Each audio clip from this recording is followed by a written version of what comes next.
नमस्कार, मी सई कुलकर्णी.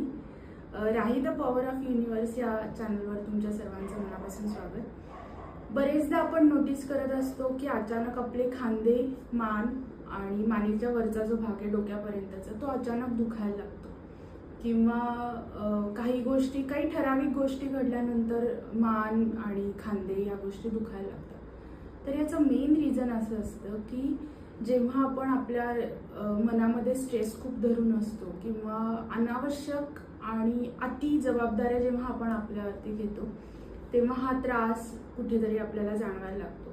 त्यामुळे हळूहळू आपण जसं आपल्या सामानाचं, आपल्या कपाटाचं डिक्लेटर करत असतो किंवा घराचं आपण डिक्लेटर करत असतो, तसं तुमच्या मनाचंही डिक्लेटर करा. ज्या नको त्या गोष्टी आहेत, नको त्या जबाबदाऱ्या आहेत आणि मे बी नको ती माणसं आहेत, ती हळूहळू काढायला लागा आणि बघा तुमची मान आणि तुमचे दोन्ही खांदे दुखायचे थांबतील.